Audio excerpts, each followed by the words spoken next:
Hola, bienvenidos y bienvenidas a la conferencia de hoy titulada Socratic Ignorance and Epistemic Virtue. I'm going to speak in English now. Good afternoon and welcome to the conference, Socratic Ignorance and Epistemic Virtue, an event organized by the Department of Philosophy at Universidad Hurtado.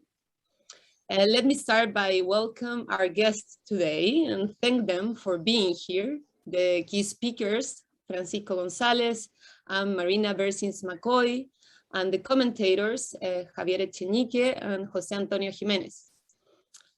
I will begin by briefly introducing the theme of the conference. Socratic ignorance is, of course, a running topic in Plato's dialogues. This is explicit in the early dialogues, but is still present in the late dialogues, although it takes different forms of expression. What remains significant throughout is Socrates' view of the human condition regarding knowledge. Importantly, this view makes philosophy a process through which finding truth is already transformative, even if there is no positive outcome. Today's presentation, both Marina's and Francisco's, make this point clear. Marina by invoking the relational nature of Socratic midwifery in the Theaetetus, and Francisco by demonstrating the wandering aspect of dialectic in the Parmenides and other dialogues. Now I will first introduce Marina, who will present Socratic midwifery and barrenness. So Marina McCoy is a professor of philosophy at Boston College, where she has taught since 1998. She's the author of 4 books, including Image and Argument in Plato's Republic, published by Sunny Press in 2020, and Wounded Heroes, Vulnerability as a Virtue, published by Oxford U Press in 2013. She also has published articles on Plato and the Sophists, as well as a book on the topic. Marina teaches in the Boston College Pulse Service Learning Program and on the topic of mass incarceration, along with her courses on ancient Greek philosophy. So we will start with Marina, then Javier will comment, then Francisco will follow, and then José Antonio will comment. So Marina, please, whenever you're ready. Thank you so much, and I especially wanted to thank you for the kind invitation to join all of you. Thank you especially to Trinidad and to the faculty. I'm honored to be on a panel also with Francisco González, whose work I've always admired, and it's good to have our wonderful commentators here from whom I look forward to learning so much as well. So it's very good to be here, at least on Zoom, even if we cannot always be there in person. Techne is good. So. In the Theaetetus, Socrates compares himself to a midwife and his practice with Theaetetus to that of midwifery. This image offers avenues for deepening our understanding of philosophy as soul care. Socrates' image is especially interesting for the ways in which not knowing or being barren has a positive value. Midwives are suitable to practice midwifery on account of some experience, Socrates says, but they no longer are capable of bearing children due to older age. Barrenness, it seems, is fruitful when it comes to the ability of the midwife to assist others in their labors. This paradoxical element of Socratic practice is important also for understanding the value not only of giving birth to good ideas, but also labor even without a true child, and learning of one's own limits through philosophical labor. Midwifery in the ancient world was not only about the delivery of children, but a whole complex set of social as well as medical practices that involve the midwife, mother, child, and the larger community around the mother. The relationship between a midwife and the laboring woman is no less central to the midwife's role than the delivery of the child when we consider the value of the midwife's skill. And similarly, it is Socrates' barrenness that benefits Theaetetus in multiple ways, including in the development of certain philosophical virtues in Theaetetus that arise from the longer process of labor, aporia, and self-knowledge born from labor. If we look at ancient midwifery practices, the place of Socratic midwifery, as more than simply the delivery of a good idea becomes apparent and helps us to understand the place of Socratic barrenness. So Plato's Theaetetus is one of the more detailed sources of information that we have about what happened in the ancient world. And of course, we have to recognize that this is mediated by Plato. So with all this information, we must take it a bit with a grain of salt. But Socrates mentioned several components of midwifery, recognizing who is pregnant and who is not, using drugs and singing incantations to relieve or to bring on labor pains, causing the start of births or miscarriages, and sometimes matchmaking. Socrates presents midwifery as a whole set of practices associated with a woman's laboring and birthing, practices that precede labor and delivery, and that also extend forward in time after the child's birth into the wider social world to which women and their children belonged. The midwife must also discern the child's viability and only return a healthy infant to the mother. In any account of Socratic midwifery, therefore, it will be crucial to consider the multifaceted way in which Socrates accompanies Theaetetus. Socrates not only helps him to articulate his ideas and to assess them, he is also assisting Theaetetus as a laboring person in his growth as a philosopher. Other evidence about midwifery in antiquity comes to us indirectly and so must be viewed with a degree of caution. We do not have any handbook in classical Greece that was written by midwives themselves, although Hippocratic texts make brief mention of midwives and particularly on the doctor's reliance upon them. Still, an overview of the role of midwife may be useful insofar as it resonates with Plato's own presentation. According to Véronique Dassin, midwives who were highly trained and specialized might assist at a birth along with less trained, but still experienced mothers and female relatives.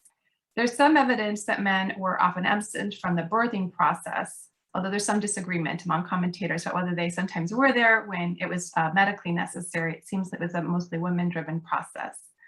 Women designated as Maya, Atrine, or Iatrusa, depending on which feminine form of the word was sometimes used for doctor, were understood to be particularly skilled with the birthing process. They possessed a distinctive body of knowledge that guided their actions.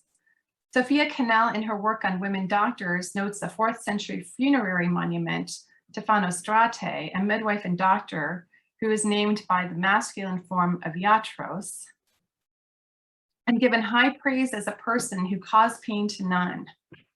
Caused pain to none and having died is missed by all, it says on the funeral monument.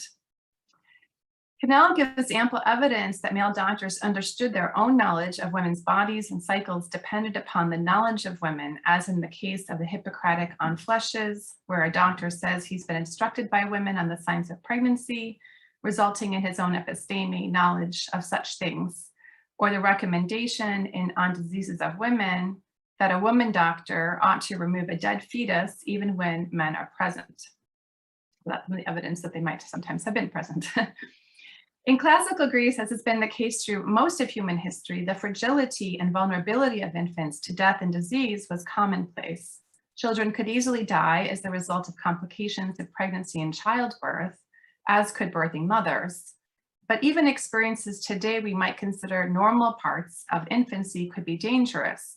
For example, infants could die from infections that developed when they were teething or from intestinal maladies that an adult could survive. So the successful delivery of a child by a midwife or the survival of the mother was not a guarantee of longevity of life. There was also the question of whether the child would be strong enough to survive the earliest years. A midwife could practice her skill well and not guarantee that the mother or the child would be born healthy. To the extent that Socrates engages in the practice of midwifery then, we can understand his skill of accompaniment to be a technical one, but nonetheless one rife with risks and no guarantee of successful outcomes, either for the longevity of the idea or even the proper helpful development of the interlocutor. Midwifery serves as an important example of a skill where risk and uncertainty nonetheless also characterize its processes.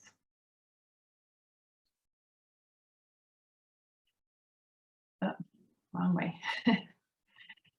So the early 2nd century Roman author Soranus, in his work Gynecology, although much later, has some interesting comments that might still be useful to us. He suggests that the possession of a distinctive body of knowledge by midwives was commonly understood to be part of their identity. He notes that strong senses are important to do the work of the midwife effectively, such as being able to see and touch sensitively to assess the condition of the birthing mother. But a good midwife also has to be well-versed in theory, he says, and not only in the management of particular cases. She must be able to state the rules or principles behind her approach in the treatment of disease. So although Soranus does not use the terms, we might see a glimpse of a kind of Aristotelian distinction between a practitioner of a techne, who understands the causes of phenomena, and not only the possessor of empiria. Unlike unskilled women present at birth, the midwife seeks to understand the causes of what is happening in order to be able to respond better to the needs of the moment. But the midwife herself is other-oriented. It is not her own child that is being brought forth, but the birth of another. She assists and she labors in the sense that she works, but she is not the central laborer in the act of childbearing. She acts as an assistant, but at the same time may be more knowledgeable about the one who is laboring than the laboring woman herself. The midwife has insight into the laboring process, knowledge of matters about which the laboring person may be ignorant. While the laboring body naturally moves towards birth giving, midwives are needed precisely because they stand apart from and are not directly experiencing the pains of labor. They find suitable ways to ease the passage of a child, to encourage the laboring woman, and to assess whether the child is able to survive. So commentators on the passage on Socratic midwifery have been varied in how they look at this metaphor, and there are quite a number of views, but I'd like to situate them into 2 major approaches. One focuses on midwifery as the delivery into speech of an idea and its testing, while another focuses more upon the relational elements. Miles Bernier exemplifies the former approach, stating that Socrates' major concern as a midwife is that of the testing of whether the thought product he has delivered is genuine and true, or a false counterfeit, a wind egg with no life in it. His aim is to assess the product and to help the proto-philosopher to grow further into autonomy. The Socratic midwife encourages his interlocutor to produce ideas on his own and to work out for himself whether his ideas are true or false.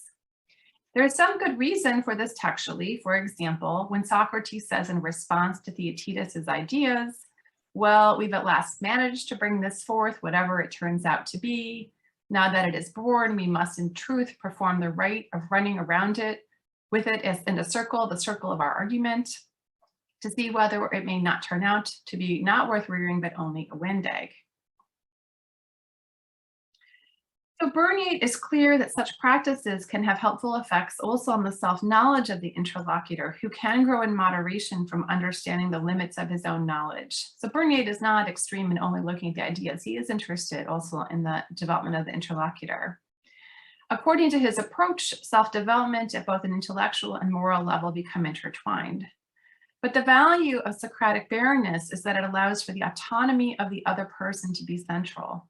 Rather than being a teacher or even mentor, Socrates allows Theaetetus to exercise his philosophical reasoning, and so to grow into becoming a more independent and capable reasoner. Although I think there are strengths to this approach, I'd like to suggest that Socratic midwifery does not merely concern the testing of the idea as if it were a product, nor is its main aim even the production of the autonomous philosopher. Rather, a variety of fundamental features of midwifery are fundamentally relational, and these relational elements also give us insight into Socratic practice. Socratic midwifery is fundamentally about a relationship between the one who is barren and the one who births, between not knowing and knowing as a fruitful and dynamic process. Indeed, Socrates' words in the Theaetetus suggest that a sense of one's own barrenness is its own kind of fruitfulness, insofar as Socrates does not merely lack something desirable so that another can possess the good of positive ideas, rather an encounter with, an evaluation of finding oneself not to possess an idea can lead to a transformation in self-understanding, one that also changes one's attitude towards others. For example, in gentling and moderation of the soul as a member of the body politic. Socrates' accompaniment of the laboring Theaetetus is a relationship that encourages Theaetetus not only to develop his ideas, but also to grow in a kind of self-knowledge with social and political consequences. And one reason I've included these many images in this talk is to show the way in which, across a wide variety of time periods, this very relational element is represented visually in how midwifery is being presented. Jill Gordon's work on matchmaking and midwifery exemplifies a more relational approach among commentators, one upon which I will build here. Gordon argues that through matchmaking, Socrates cultivates the philosophical eros that Theaetetus already possesses. Gordon suggests that Socrates helps to move Theaetetus closer to the recollection of ideas. The matchmaker serves as a kind of reminder to others, contributing to their recollection when he arranges erotic relations in which one partner can serve as the catalyst for the recollection of the other. One way to understand this matchmaking is to look at how Socrates fleshes out some of Theaetetus's initial ideas about knowledge by matching them with the ideas of other thinkers. Midwives, Socrates says, can also relieve pain through the use of drugs, spells, and bringing about births and miscarriages, as I had on the previous slide. We here can see Socrates in his work with Theaetetus use logoi as a kind of drug or song that might lead a laboring Theaetetus to develop his ideas so that they are more fully enfleshed as they emerge into logoi. For example, it is Socrates who links the claim that knowledge is perception to the figure of Protagoras at 152a. It is he who gives a much more exacting definition of knowledge as perception than Theaetetus did when he says, things are for the individual such as he perceives them, Socrates' words at 152c, and Socrates who situates Protagoras among Heraclitus, Empedocles, Homer, and others. In other words, what is merely the germ of an idea that knowledge is perception is given significantly more content by Socrates. Socrates attempts to give further delineation and form, a more specific shape, or one might even say a silhouette of features, to the quite basic claim that knowledge is perception, and then engages Theaetetus in this development. But it is not only the matchmaking and further development of ideas that is significant for Socratic practice here. There are other features of labor, such as risk, vulnerability, lack, and aporia, that become part of how the emergent philosopher grows. Socrates, like a bodily midwife, possesses a skill that allows him to use logoi in order to support, encourage, and challenge Theaetetus in ways that help him to become a better birth giver. To be a philosophical laborer involves not only the successful delivery of a good idea, it also requires the capacity to take courageous risks, to know when to push through and when to let go, when to start again, and also to learn to have a more realistic set of expectations of oneself in the process of seeking knowledge. In bodily labor, a woman must give herself over to a somewhat uncontrolled process, rife with dangers and risks to herself and her child. And in this process, she may emerge a different kind of person than prior to her physical labors. The laboring woman does not exist only for the sake of the child, but also grows in self-understanding through her laboring. She is transformed through the process of labor. It is she and not only, or even primarily, the child whom the midwife accompanies. Why is the delivery of ideas that are shown not to be viable good for the soul? To understand this better is a task that requires further exploration of Socratic barrenness. Socrates asserts that he is able best to assist Theaetetus as a midwife despite being barren himself. He says, God compels me to act as a midwife, but has prevented my giving birth. Intriguingly, Soranus in his much later gynecology also directly addresses this matter of barrenness when he says it's not absolutely essential for her to have borne children because of her experience with pain, For to have sympathy is not more characteristic of a person who's given birth to a child. While he does not elaborate on this matter of sympathy, his point seems to be that the midwife need not have had an identical experience to the suffering woman she is accompanying in order to be able to assist. Childbirth is a particularly interesting example of both the necessity and limits of empathy. On the one hand, many who have experienced it describe it as unlike any other kind of experience, and it varies from person to person. So a barren midwife may not have a full understanding of what is being undergone from the point of view of the birthing subject, even if long ago she experienced it. On the other hand, it is not clear that this degree of sympathy is necessary to be of the greatest assistance. Indeed, a balance of sympathy and expert detachment is what allows the practicing midwife to assess the case at hand and to respond appropriately. She must differentiate her own emotions from the birthing woman. For example, encouraging her when she is distressed or counseling patients when she is impatient.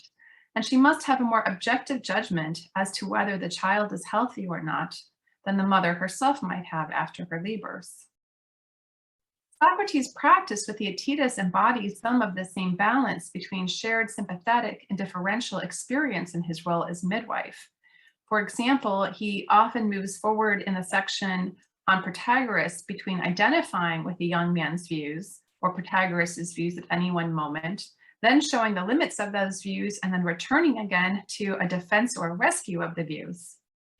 So he moves between this identification and disidentification as he supports or criticizes Theaetetus' views. The midwife, although other-oriented, also does not exist only for the child or for the laboring woman. Her skillfulness and her barrenness also constitute dual aspects of her own identity as a midwife. Socrates himself, in his maieutic practice, occupies a space in which barrenness and skillfulness of care can coexist. His own identity as midwife is not only about developing ideas, but also assisting Theaetetus with the negotiation of an existential question as to what it means to philosophize, if philosophy is not always about the successful production of correct ideas. What if in the process of laboring, when we discover an idea has merit or is only a wind egg, we find a different kind of generativity, a development of a soul that is both courageous and gentle, as the opening and conclusion of the dialogue indicate will both be true of Theaetetus in his life. At the dialogue's conclusion, Socrates says, "So Theaetetus, if ever in the future you should attempt to conceive or should succeed in conceiving other theories, they will be better ones as a result of this inquiry. And if you remain barren, your companions will find you gentler and less tiresome. You will be modest and not think you don't know what you don't know, that you know what you don't know. This is all my art can achieve and nothing more." Although Socrates does not explore the causal mechanism here, perhaps the idea is that to come up against and to recognize one's own intellectual limits is significant. In a dialogue about the nature of knowledge, there's progress in dispensing with theories of knowledge that are weaker theories and in understanding why they are weak. Even though there is no final perfect definition of knowledge, we learn a lot about knowledge and its puzzles in the course of the dialogue. But Theaetetus does not only learn that he does not know about knowledge in a way that is final and complete, he learns that he is neither ignorant nor divine in his understanding of knowledge, in a way that might be different than, say, mathematical proofs. There is a clear political relevance to learning of one's own limits, insofar as Socrates utters these words about gentleness on the way to get the indictment that Meletus has delivered against him, a fact that Socrates explicitly mentions soon after he makes these remarks on gentleness of soul. These words suggest a contrast between Socrates and Meletus. So the slide is actually Plato and Aristotle in the image, but I thought it might also communicate a bit of a argument between Socrates and Meletus. Meletus is aggressive in seeking out the punishment of Socrates for his questioning practice. He lacks moderation and gentleness because he assumes that he knows what is just and what is not, and he assumes he is correct that Socrates is a corrupter and impious, when he does not know who Socrates really is or what his practice is. But this failure in Meletus is not only a failure to know Socrates, but also a failure of Meletus to know himself. He lacks the self-knowledge that might have made him more moderate in his dealings with Socrates. Socrates, in contrast, questions Theaetetus and others out of care for them and out of a desire to bring others to the same kind of self-knowledge and willingness to be refuted as Socrates possesses. Of course, it's no wonder Socrates was misunderstood, because imagine being a matchmaker who advertised that her goal was to find matches that would soon lead to a breakup, or a midwife known for telling laboring women that her children might not survive birth under her care, but this will make her all gentler. Yet Socrates' words, I think, sincerely express a deeper care than in the hubris of those such as Meletus, who think that they know when they do not. So I'm just going to very briefly, in the interest of time, mention a couple of instances where I see this at work and my interpretation of them, although I think there are many others. So in this passage, which I won't read it as a whole, but just highlight a few words in to keep on our schedule. Theaetetus says that he worries he won't be able to answer Socrates' questions adequately because he's heard about the way Socrates questions others before. And he says that he has not ever heard of anyone who gives the kind of answer Socrates needs, but he has never been released from caring about it either. The verb there is melein. Of course, the same verb that gets played off of with Meletus in the Apology. Note that it is not when Socrates offers up a positive set of ideas, or even ventures a general answer, that Socrates diagnoses him as pregnant. So Socrates here says, you are suffering labor pains because you're not empty but pregnant. So why are anxieties about the adequacy of one's own ideas in conversation with Socrates a sign of pregnancy? Socrates says he is the son of a good midwife, an arete, whose name means she who brings virtue to light. And although there's a lot of disagreement about whether this is true of the historical Socrates or not, the fact that Plato brings up this name suggests that Socrates is indicating the ways that midwifery can bring virtue into being. Here, Theaetetus' worries about whether his ideas will be enough are already a sign of a virtuous disposition towards knowledge seeking. He has healthy attitudinal dispositions towards the pursuit of knowledge in his care for being able to answer Socrates adequately, and in his self-assessment that he is someone who does not know. His worries are not only or even primarily symptoms of his possession of an idea, but symptomatic of a disposition towards philosophical virtue. Theaetetus already expresses a care for the truth, a concern to know whether his ideas are adequate to the truth, and a degree of humility in wondering if he has the power to answer well. He also thinks Socrates' high expectations are reasonable to meet. So to place the adequacy of the idea first and to doubt oneself already prioritizes a care for truth above and beyond a care for honor or social success.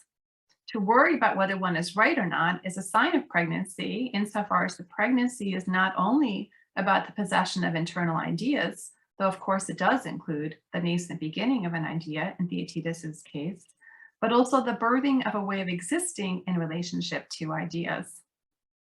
So this care on Theaetetus' part reveals a genuine desire to differentiate between knowledge and its absence, and recognizes that there can be a difference between knowing and not knowing, and thus loving being more than loving his own opinions. In this way, Theaetetus is not a Protagorean who thinks that we only stay within the scope of our own experience. So there are no guarantees that a particular line of discussion will produce a good argument, and indeed a bad line of argument could produce something lifeless. As we must recognize that the process of seeking to know is one that is run through with a kind of ambiguity. There is no single methodos that can guarantee a good outcome. Theaetetus recognizes this, but Socrates engages his laboring partner and encourages in him a willingness to set forth a preliminary idea with a sense of caution as well as courage. Theaetetus is a bearer. There's further textual evidence in what Socrates says about the ethical formation of others who spent time with him. And again, I won't read the whole paragraph here, but there are people who have left behind Socrates too early. and who have had problems with their attitudinal dispositions towards themselves. This lack of self-knowledge has epistemological consequences for them because they mistake lies and images for the truth. It's not simply that they haven't given birth to the best ideas because they didn't spend long enough with Socrates. They fail to see that an image is an image rather than, and think it to be the truth, falsely think it to be the truth. So Socrates also notes that some of them may benefit from further time with him, and that they are often in aporia on account of their association with him at 151a. Socrates notes he benefits those who are in aporia, who are unable to give birth, and this is of great interest. Socrates' use of this language of aporia is especially intriguing in light of the analogy of the midwife, because the word poros means passage. And as birth is a movement through a passage at the most literal level, being an aporia would seem to be the opposite of what we would want from a good midwife to be delivered. To be an aporia is akin to being like a woman who is stuck in the last stage of labor, unable to deliver yet striving. Indeed, aporia may feel somewhat like a struggle from the point of view of one trying to deliver an idea, especially in the company of Socrates. Yet the struggle of labor is what makes it labor rather than something else. And it's in the laboring that the character of the philosopher is made manifest and grown further. Aporia, understood as being stuck in a space where one does not know whether one can or will be able to move forward, is formative for the philosopher. He or she comes to understand that she is without means, that she is in a middle state between simply not caring or not having any ideas, and yet is not in full possession of the truth. To stay with and remain in the discomfort of labor is difficult, and yet it's perhaps in the laboring itself that philosophers come to be those who are lovers of wisdom. We come to understand ourselves as laborers, as on the way, but not yet arrived. And this is something I think we see in Theaetetus when he expresses this idea that he is overgrown with wonder. He, for example, talks about the difficulty of knowing whether we're asleep or awake as something that's very difficult to discern, and especially difficult to describe through any kind of language. And this awakens in Theaetetus a sense of wonder about whether this can be done or not. He finds it to be out of place, atopos, and he starts to be puzzled and to wonder about it. In the middle of the dialogue, Socrates embarks on a discussion of politics and limit that may again give us further insight into why philosophical failure is not really failure, but a positive experience. 176c, Socrates says that on earth, evil continues to haunt human life. While God is supremely just, the best human beings are only as just as their nature allows, but that this is itself wisdom and goodness to realize what a human kind of justice could be. While Socrates praises the pursuit of a just life rather than political power, it is the ignorance of one's true state that fixes these false ideas more firmly therein. So Socrates thinks that injustice arises not only from a lack of knowing what is just, but more importantly, also from a lack of knowing of one's own ignorance. So let's again just briefly reconsider the indictment that Meletus has made against Socrates. In these earlier words of Socrates, we can see a diagnosis of Meletus's lack of care, the lack of worry that he might not know what is just. Meletus does not know himself that he's human and not divine. And as one who can only pursue a human justice and not escape completely the evil and ignorance that forms part of the world, to be cautious and less presumptuous is a good. The good of encountering aporia as a laboring process has potentially political effects, as is evidenced by the trial and death of Socrates, as well as by Socrates' own refusal to engage in certain unjust acts that he mentions in the Apology. But Theaetetus is unlike Meletus. Not only does he express this wonder that expresses a sense that the truth is not merely his own, but is beyond him and therefore all. Wonder requires a sense of lack, a sense of not yet possessing. Wonder is encountering that which is outside of me, which is not yet quite there, an encounter with this in-between aspect of our humanness. And at the dialogue's end, Socrates says Theaetetus might be pregnant again, But even if he's barren, he might be gentler in spirit, as mentioned earlier. This also, though, takes a kind of philosophical courage to know oneself and to continue to seek the truth in light of our humanness. If we return to the dramatic frame that begins the dialogue, which I have here on the slide, but which is chronologically last in the order of the historical events of the world of Plato, we can also see that Theaetetus did grow to be courageous, which is visible not only in his mind, but also in his body. Euclides says that many people praise Theaetetus for his courage in battle, and although he was badly wounded and sick, he was also eager to go home. Thus, we see the growth of Theaetetus, his courage and his gentleness, as a political and social being, and his growth as a philosopher. Thank you.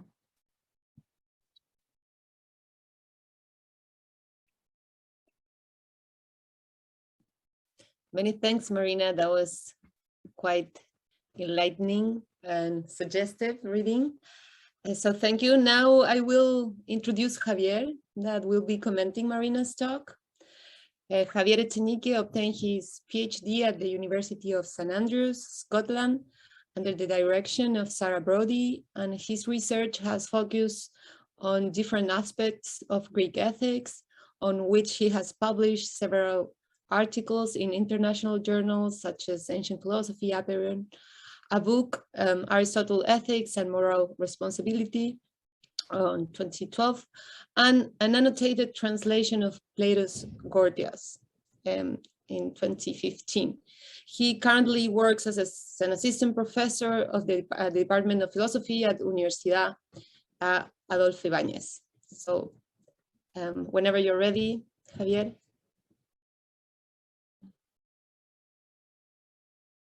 Yes, thank you. Thank you, Trinidad, for that kind presentation.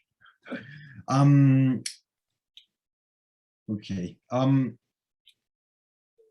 just give me 1 second. Okay, so with Professor McCoy's paper, I think we have moved a long way from Richard Robinson's early description in the 40s of Socratic midwifery as a mere subterfuge that allowed the old Socratic elenchus to accommodate itself to Plato's productive personality by pretending to be a method for bringing intellectual children to birth, while in reality, slightly preserving its whole destructiveness. When later in the 70s, Miles Burnett, in his famous paper, Socratic Midwifery, Platonic Inspiration, claimed that Socrates' most important task, and one that has no analog in ordinary midwifery, is that of testing whether the thought product he has delivered is genuine and true, or a false counterfeit, a wind egg with no life in it. I think he basically agreed with Robinson's claim that Socratic midwifery is just Socratic elenchus in disguise. Even though Burnett argued that Socratic midwifery presents some characteristic innovations, mostly related to self-knowledge, these are clearly secondary in his view. So I think Professor McCoy's paper develops relational interpretation of Socratic midwifery, according to which midwifery is not merely the old Socratic art of testing the claims of Socrates' interlocutors, nor even to encourage them to produce their own ideas and to see for themselves whether they are true or false, and to recognize the limits of their own knowledge, as we know from the Socratic dialogues. Professor McCoy argues that this sort of epistemic approach maybe leaves out certain relational elements of Socratic midwifery that are particularly important for understanding Socratic practice. So Socratic midwifery, she says, is fundamentally about a relationship between the one who is barren and the one who births, between not knowing and knowing as a fruitful and dynamic process. Because I'm in agreement with her paper, all I can do is to try to summarize what I take to be her main points, in the hope that the misunderstandings of someone who has read the paper twice might be of service to her. Okay. I do have a question, however, which I'll try to formulate at the end. An important relational aspect of Socratic midwifery, of course, is matchmaking, understood as a task previous to the testing of an idea, namely the attempt to discover what that idea really is by discovering what it implies. This is what Socrates does when he elaborates on Theaetetus' own definition of knowledge as perception by matching it with the ideas of great thinkers such as Protagoras and Heraclitus. That is, with the aid of medicinal tastings from Protagoras and Heraclitus. But Professor McCoy, in a way, goes further than this. She develops a relational interpretation of Socratic midwifery that allows us to see the different ways in which it helps Theaetetus, in her words, to become a better philosophical birth giver, okay? But that are not limited to the mere bringing of intellectual children to birth. Socratic midwifery, according to her, is not merely an art of bringing intellectual children to birth, but rather, more fundamentally, an art of helping the apparently pregnant interlocutor to become a better philosophical laborer, but by encouraging him to develop certain capacities, I would say, or attitudinal dispositions, maybe. And also an art that is capable of performing such an educational task in virtue of certain correlated capacities pertaining to the art of midwifery itself. So one of these capacities emphasized by Professor McCoy is related to Socratic barrenness, infertility, and her claim that far from requiring that the midwife had already gone through an identical experience of suffering labor in order for her to be capable of assisting with labor, a barren midwife is in fact in a privileged position to do this because she can achieve a balance, as she says, a balance of sympathy and expert detachment. So Socrates' practice in the text embodies this balance, she claims, by constantly moving between a kind of identification with Theaetetus' views at any one moment and showing the limits of the various positions that Theaetetus states. But what is the capacity that this balance is supposed to inculcate in Theaetetus? Professor McCoy puts it like this. In these moments of opposition or confusion, Theaetetus comes to know not only more about philosophical theories and their weaknesses, he also comes to know himself as one who does not yet fully possess the truth and yet cares for it. Okay? So an initial problem with this thesis, one might think, is that Theaetetus already cares for the truth previous to Socratic questioning. He already cares for being able to answer Socrates correctly. And he already believes that someone who does not yet know with confidence he already believes to be someone who does not yet know with confidence. So Professor McCoy, of course, recognizes this. But then the question is, why should we consider these philosophical virtues, such as concern for the truth of one's own ideas, and the recognition that they might not meet Socrates' standards, as part of what Socratic midwifery is meant to inculcate in Theaetetus, if they are already possessed by him, by Theaetetus in this case? So Professor McCoy's answer seems to be that these virtues are ones that, I quote, these virtues are ones that he does not fully possess outright, but that Socrates will help him to recognize and to develop more fully through the course of birthing. Okay.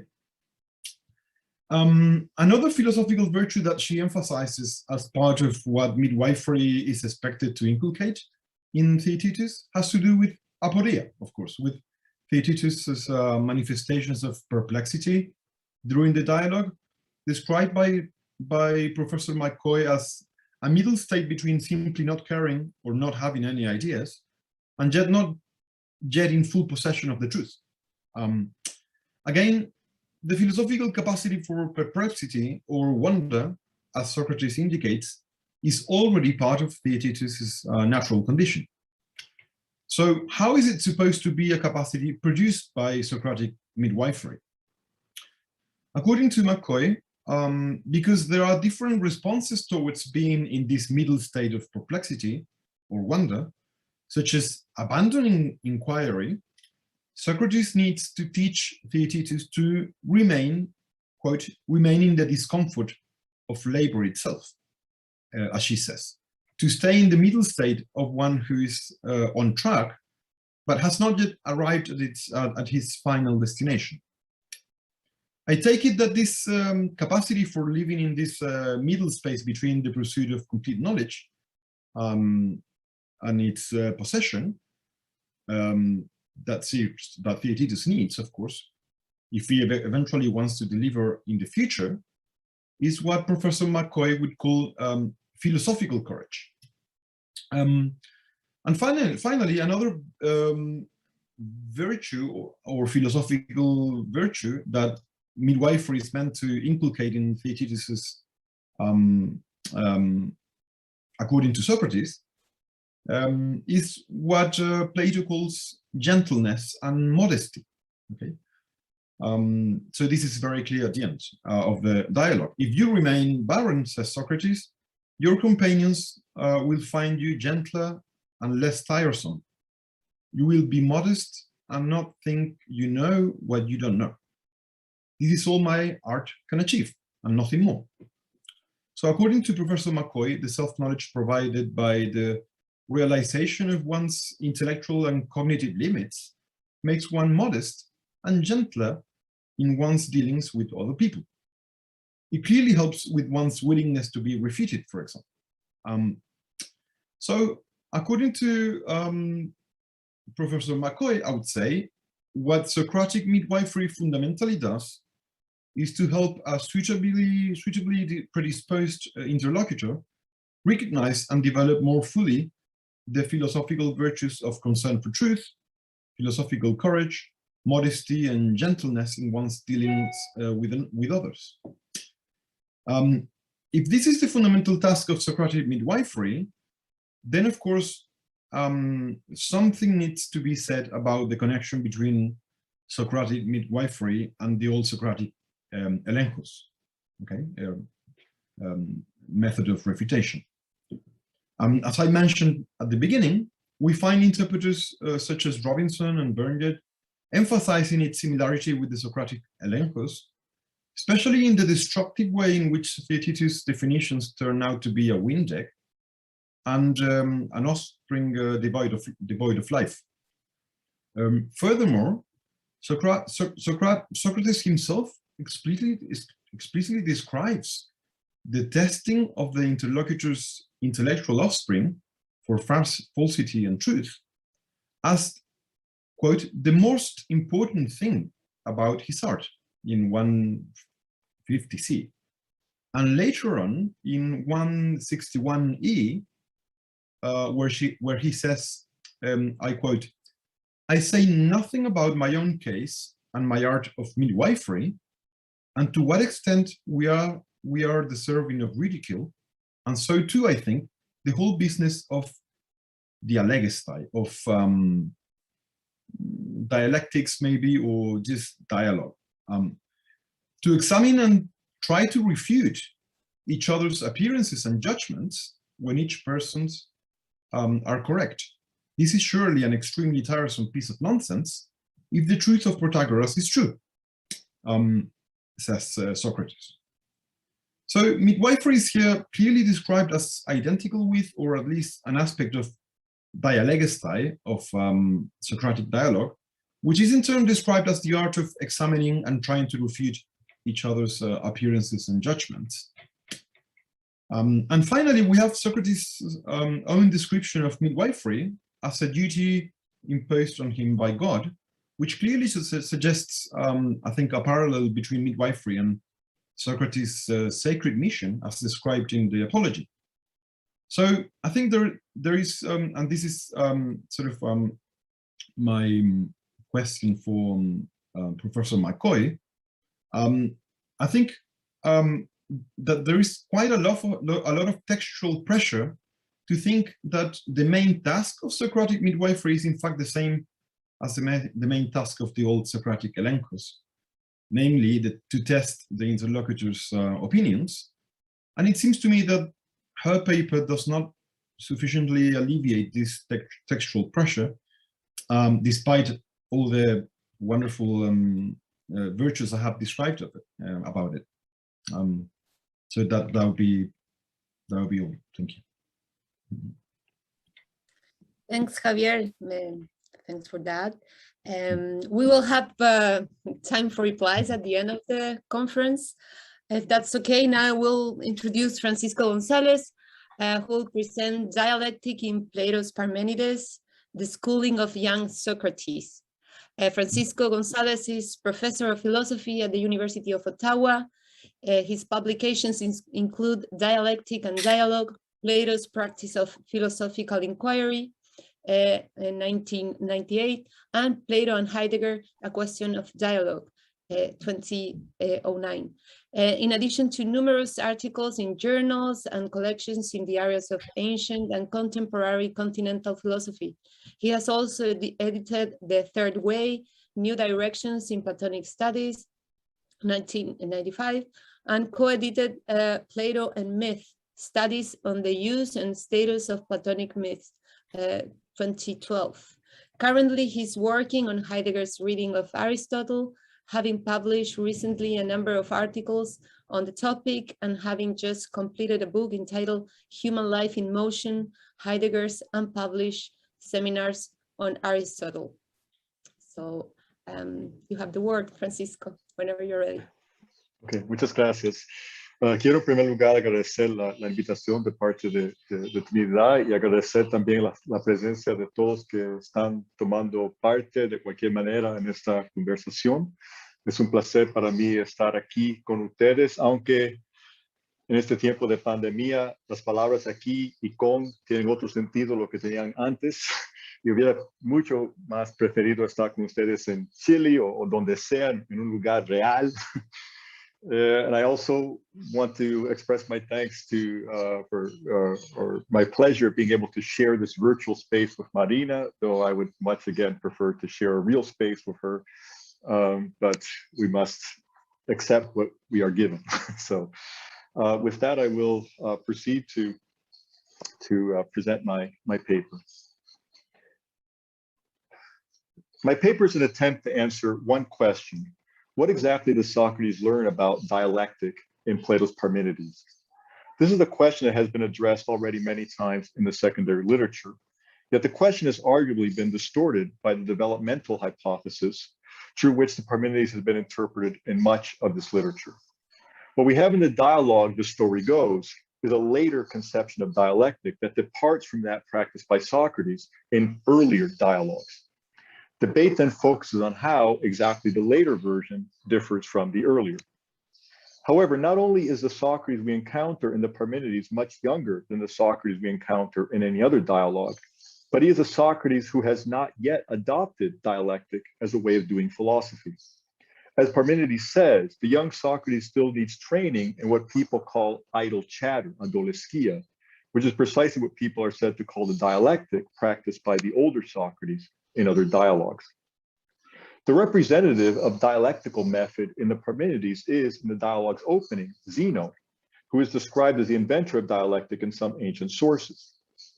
Zeno's method is to pay Parmenides' opponents back in kind by showing that if absurd consequences follow from the thesis that everything is one, even more absurd consequences follow from the thesis that things are many. The young Socrates proves unsympathetic to, perhaps even contemptuous of, Zeno's dialectical method. First of all, in suggesting that Zeno is saying the same thing as Parmenides, in trying to show that things cannot be many, he is simply arguing that they are one. And I quote, "But by changing it around, he tries to fool us into thinking he is saying something different." That's Socrates speaking. Socrates is suggesting that Zeno's dialectic is a fraud.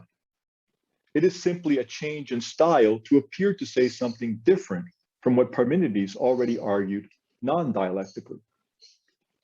Furthermore, Socrates asserts that there is nothing wonderful in things being both like and unlike, one and many, as long as one distinguishes between these things and the one, the many, the like, and the unlike themselves by themselves. The method of the young Socrates is to postulate the forms as existing in solemn isolation, incapable of associating with one another, and therefore immune to the kind of dialectic practiced by Zeno. It is no exaggeration to say that the relation between Socrates and dialectic is depicted here as one of opposition. When the young Socrates' dogmatic anti-dialectical theory of forms is demolished by Parmenides, the latter makes the lesson clear.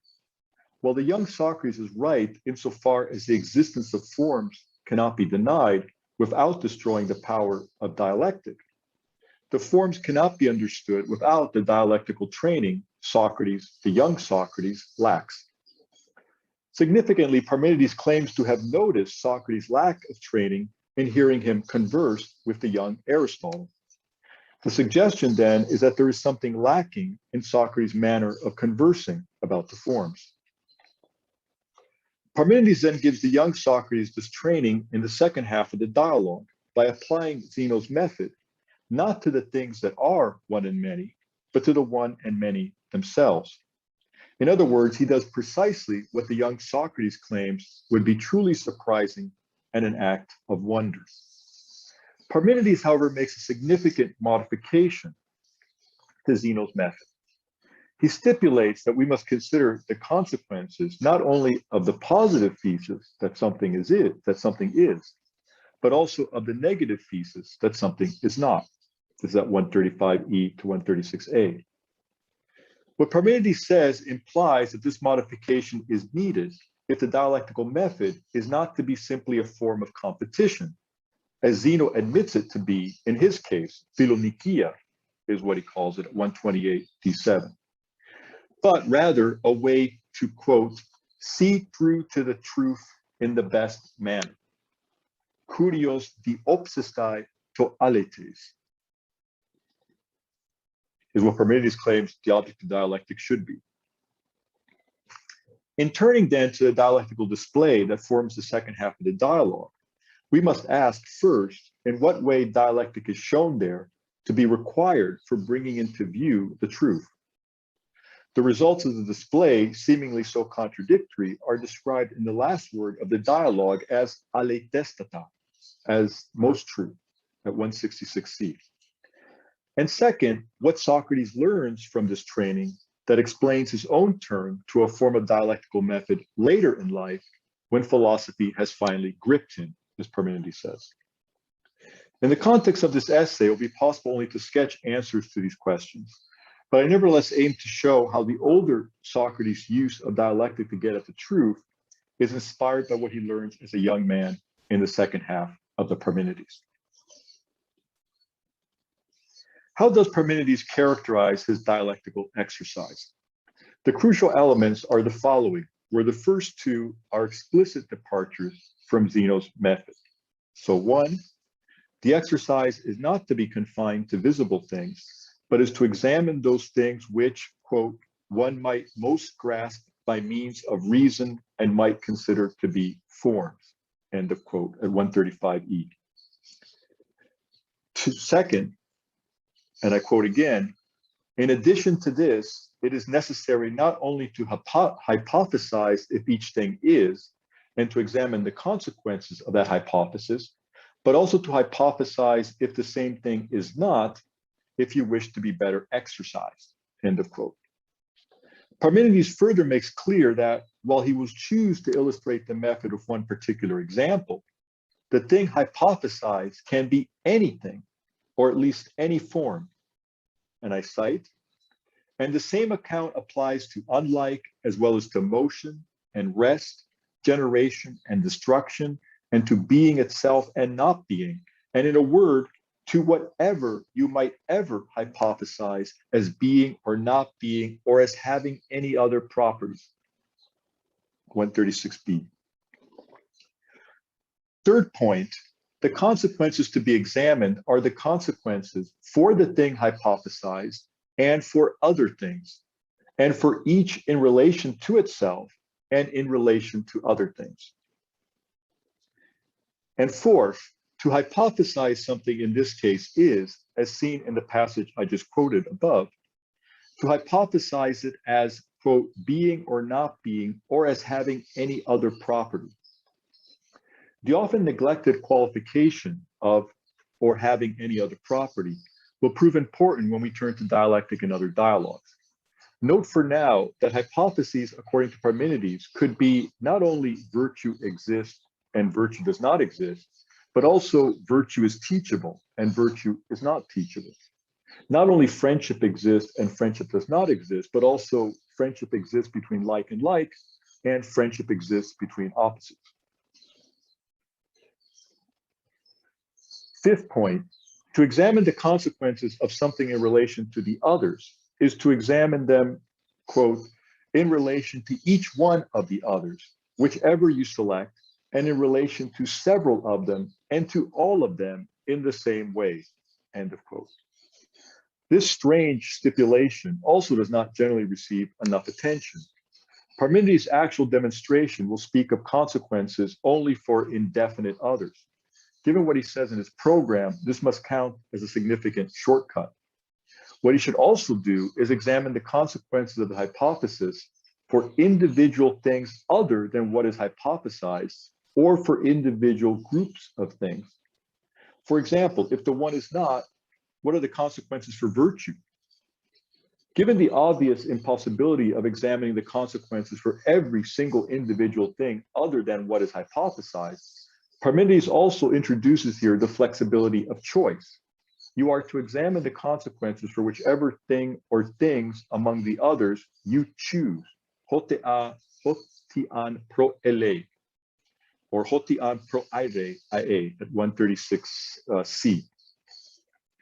This presumably depends on the context, and this adaptability to context must also be kept in mind. If Socrates claims not quite to understand, it is with good reason. Each of these points of the exercise is opaque, but most opaque of all is the point of the exercise itself. All Parmenides says is that it is necessary in order, again, quote, to see through to the truth in the best manner. But no indication whatever is given of how this method is supposed to lead us to the truth. Given the requirement of examining the consequences of opposed hypotheses, it is very tempting to assume that the method gets at the truth as follows. By examining the consequences of one hypothesis and those of the opposed hypothesis, and showing the consequences of one hypothesis are acceptable, whereas those of the other are not, the truth of the hypothesis with acceptable consequences is demonstrated. A similar procedure is indeed identified with a method of hypothesis in the Phaedo, despite clear differences that I cannot get into here.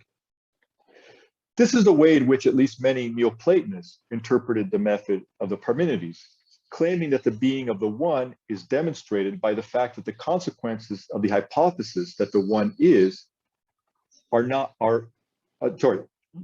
demonstrated by the fact that the consequences of the hypothesis that the one is not are unacceptable, and thereby the hypothesis the one is demonstrated. Strong evidence in support of this reading is that Zeno is explicitly the model, and Zeno sought to refute the existence of many by showing the absurd contradictory consequences of this hypothesis.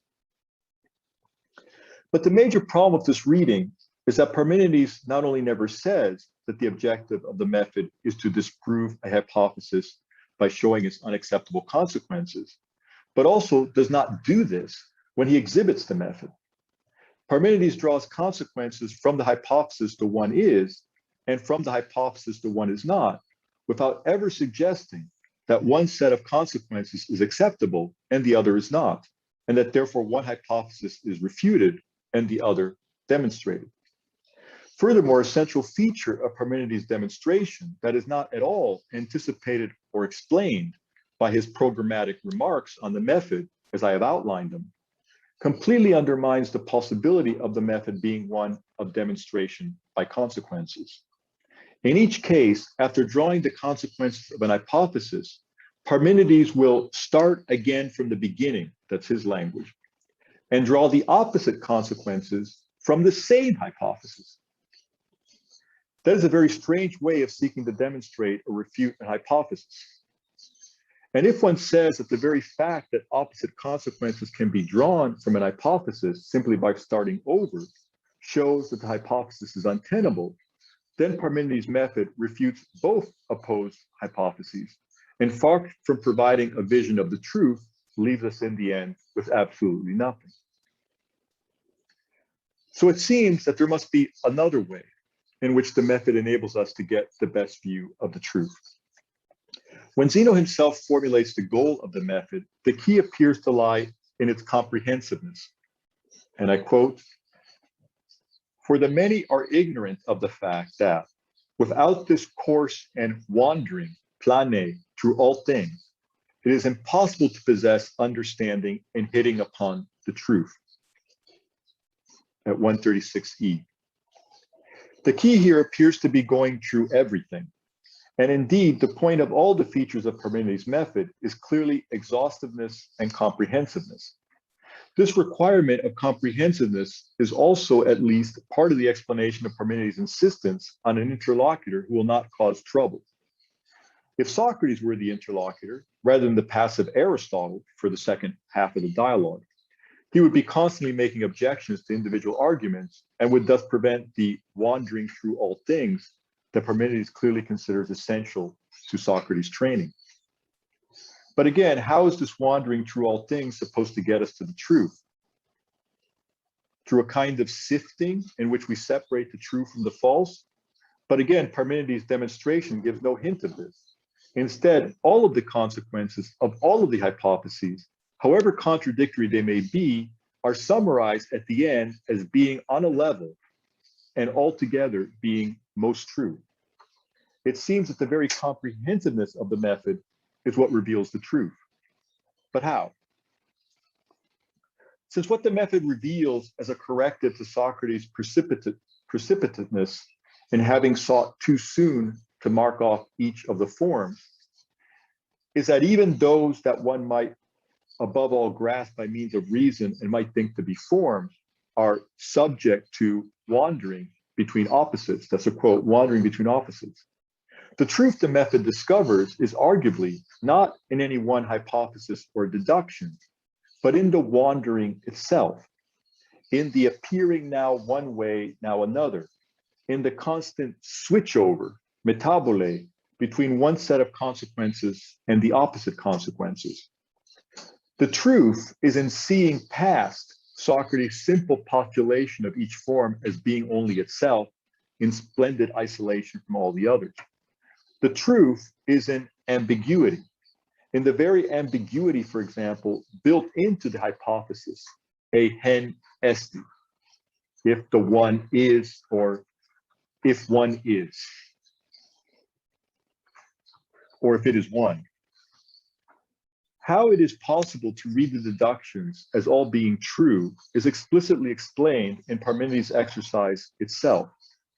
Not, of course, in one of the deductions, since no deduction can in itself acknowledge the truth of the opposite deduction, but in an argument that represents an anomaly in the structure, standing outside of the opposed deductions and therefore explicitly labeled in the text the third, to triton, at 155e. It is clearly not possible within the confines of the present article to defend a particular reading of the deductions of the second half of the Parmenides. For such a defense, or at least the groundwork for it, I must refer the reader elsewhere to other things I've published on this. Here, I just have to be dogmatic. So here I can only state and explain the central elements of my reading, which are the following. The most important structural feature of the deduction is the one Parmenides never explains, but only demonstrates: the repetition of each deduction, starting again from the beginning. Palen ex arches is always the language of transition, with the repetition always leading to the opposite consequences. So each hypothesis is repeated and the opposite consequences are deduced with the repetition. Why he should do this, we are never told, nor do modern commentators as a whole attempt to provide an answer. Second point, after the first repetition of a deduction yielding consequences opposite to those yielded the first time, we have a discussion in the text labeled only as the third, the only part of Parmenides' exercise given an explicit number. The reference is clearly not to a third deduction. The text does not begin like the first two deductions with the hypothesis if the one is, and then proceeds to deduce a further set of consequences. Rather, it begins with the consequences of the first two deductions and explains a way of holding onto both sets of consequences despite their seeming incompatibility. And here I quote the beginning of what's labeled the third in the text. If the one is as we have described it, in the first two deductions, that is, as being both one and many, which is the result of the second deduction, and neither one nor many, which is the result of the first deduction, and partaking of time, which is the result of the second deduction. And as we will see, existing out of time in the instant, which is the result of the first deduction. So third means here, as it does elsewhere in Plato, a third way between two opposite arguments. So my third point is that though such a third way is not explicitly offered after the three other repetitions of a deduction of opposite consequences, Parmenides is clearly suggesting, by showing us that such a third way can be found the first time, that it can also be found in the case of the other antitheses. Indeed, perhaps the reason why a third is not presented after the third, fourth, fifth, and sixth, and seventh, and eighth deductions is that the same third enables us to affirm all of the opposite consequences. This is because the consequences and the contradictions between them are the same in each pair of deductions. So it is in each pair of deductions, the consequences produced on both sides with the repetition are the same. Fourth point, when Parmenides concludes all of the deductions by affirming all of the opposite consequences, he has already explained to us after the discussion of the third, how it is possible to do so, to affirm all the deductions with their contradictory consequences without falling into absurdity.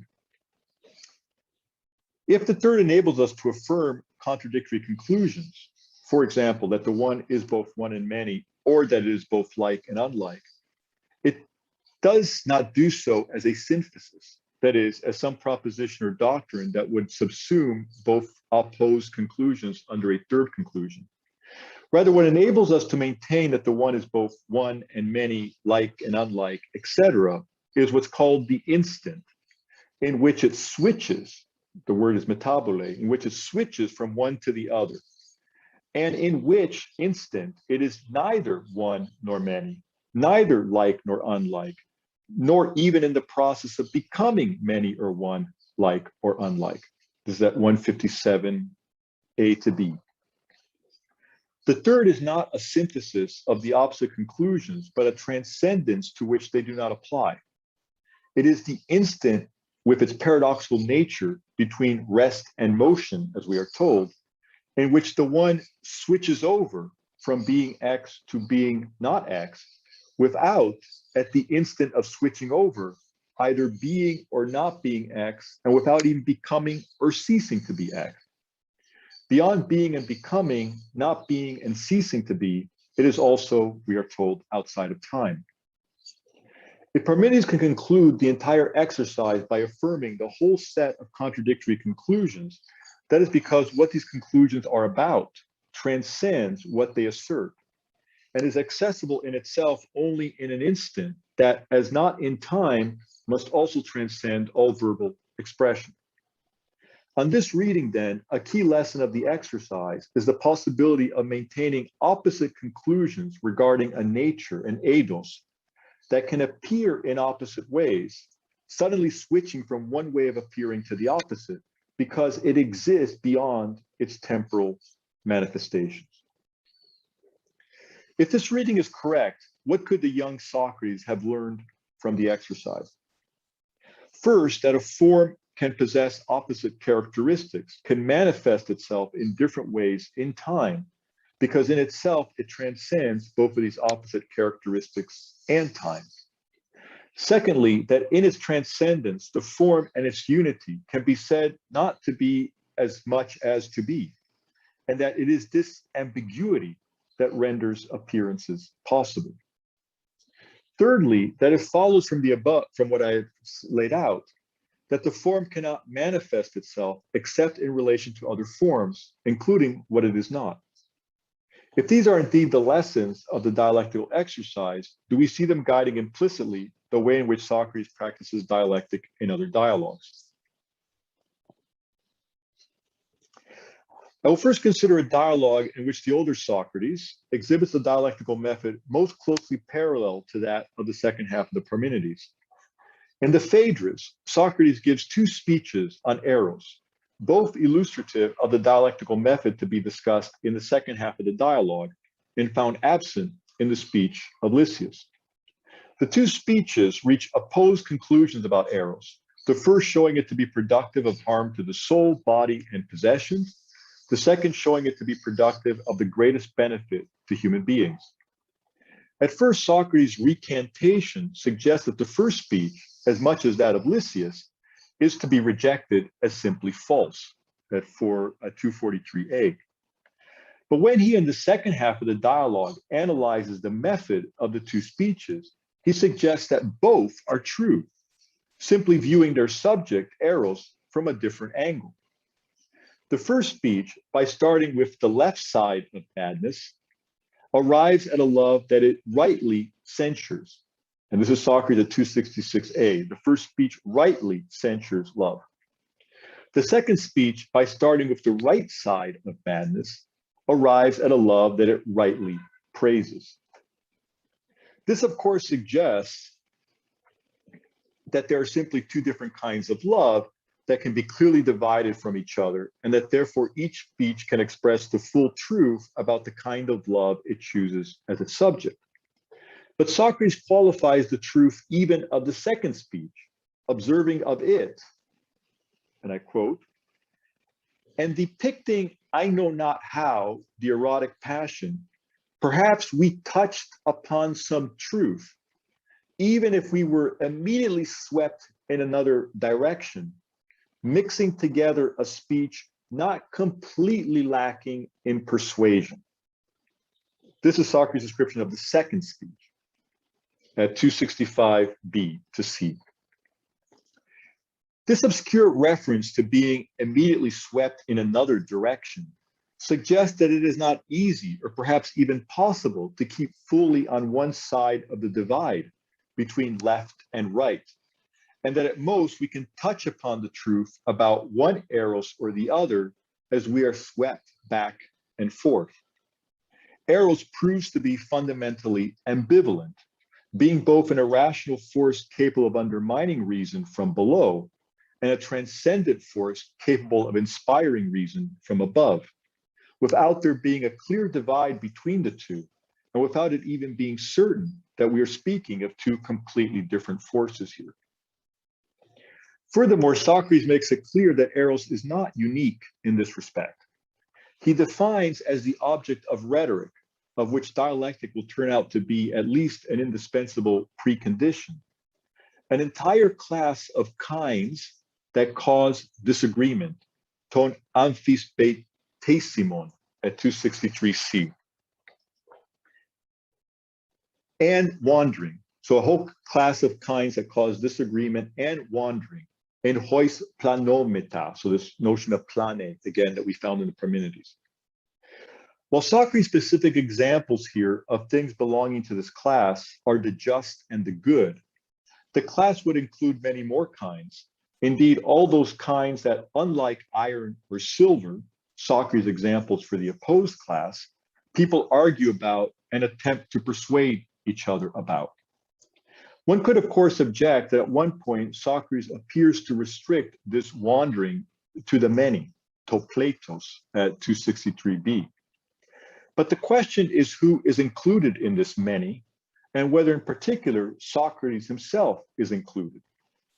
In the first passage that I cited, Socrates describes the class of kinds in question as those in which we wander, in hois planometa. And there is no indication in what he goes on to say that the wandering is confined to ignorant and unphilosophical people. Indeed, it is Socrates himself who has been seen wandering in this way in his two speeches on love. Furthermore, the classification into two kinds of things suggests that the wandering has its cause in the things themselves and not merely in one's inadequate perception. There is a class of things that cause wandering. Here, Socrates shows that he has indeed learned an important lesson from the dialectical training he received as a young man from Parmenides, that the kinds with which he is concerned can themselves cause wandering, appearing in different ways. The connection is made even clearer when Socrates, just a little before his classification of the kinds of things that cause wandering, refers to the Eleatic Palamedes, that is, Zeno, as being, and I quote, such an artful speaker that his listeners will perceive the same things to be both similar and dissimilar, both one and many, both at rest and also in motion. 261d. This is the artful speaking Zeno is described as having demonstrated in the Parmenides. And here, rather than dismissing Zeno's art as a mere fraud, Socrates presents it as evidence that the art of speaking on both sides, antilogike, is not confined to the law courts or assemblies, but that if such a thing exists, there is one art of speaking regarding all things that are said, 261e1. If indeed, as Socrates proceeds to argue, the topics of the art of speaking are such as to cause wandering, then all speaking with art will be a speaking on both sides, whether with the intent to deceive or with the goal of discovering the truth, since, as Socrates here argues, the requirements are the same in both cases. Furthermore, as both the reference to Zeno and the extension of the art of speaking beyond both law courts and assemblies suggest, this art of speaking is nothing other than the art on which Socrates is here attempting to found rhetoric, and that is dialectic. In the Philebus, Socrates makes an extraordinary claim that not only clearly reflects the lesson learned in the Parmenides, but closely parallels what we have found in the Phaedrus. While proponents of the developmentalist hypothesis see the Phaedrus as predating and the Philebus as postdating the Parmenides, the parallel way in which both express a lesson learned in this dialogue shows that the important distinction is not the supposedly chronological one, but the dramatic one between a younger and an older Socrates. In the Philebus, the older Socrates is faced with the dispute concerning whether the life of knowledge or the life of pleasure is the happy life, and with the problem both knowledge and pleasure present of each appearing both one and many. Observing that this many being one and one being many is something to wonder at in the case of unities that neither come to be nor perish, he then observes that, quote, it is true discourse, and note, not true perception. It is true discourse that the same thing flits around, peritrekein pante, becoming one and many in all sorts of ways, in whatever it may be that is said at any time, both long ago and now. And this will never, this flitting back and forth, will never come to an end, nor has it just begun, but it seems to me that this is an immortal and ageless condition. End of quote. So this is Socrates speaking. It is the claim that I emphasize here, that last part of the claim, that is truly striking. While Socrates goes on to say that young people take advantage of this condition, this flitting back and forth in discourse for their own amusement, the condition is nevertheless permanent. The things we speak of will always wander around, appearing in many different ways. What the young Socrates believed was confined to the objects of perception, the older Socrates of the Philebus, like that of the Phaedrus, sees as afflicting the objects of speech. Furthermore, Socrates proceeds to consider the two opposed species, considering their consequences and trying to sort the appearances of unity and multiplicity they present. He arrives at a third position between the two, explicitly labeled as to triton, again, as in the Parmenides. The mixed life in which both pleasure and knowledge, despite the opposition they will exhibit in the discussion, are components. Arriving at this conclusion also involves spotting other thirds between pleasure and pain, and most importantly, between limit and the unlimited, which in turn makes possible what he calls a becoming towards being that overcomes the opposition between becoming and being. In short, by wandering back and forth in our discourse, we are able to spot some third thing that transcends the oppositions. What we see in the Phaedrus and the Philebus is not confined to those dialogues. We see Socrates also elsewhere arguing for and against opposed hypotheses, and thereby suggesting that there is a third between them, from whose perspective they can be regarded as both true and both false. Given limitations of space, I will consider briefly only the following few examples. In the Lysis, Socrates argues against the hypothesis that friendship occurs between like and like by showing that it requires some dissimilarity in the friends, and argues against the hypothesis that friendship occurs between opposites by showing that it requires similarity between the friends. Socrates confesses himself to be made dizzy by the aporia of the argument, but suggests that this is due to the slippery character of the beautiful, which he immediately identifies with the good that will in turn prove to be the true object of friendship. And here I quote, "And the proverb might prove to be true that the beautiful is philon, for it appears to be something small, soft and smooth and slippery, so that this is perhaps why it easily slips away and escapes our grasp, since it is of this sort." The phrase "of this sort" suggests the existence again of a class of things that easily slip away and escape our grasp, and that includes beauty and the good, precisely the point made explicitly in the Phaedrus, as we have seen.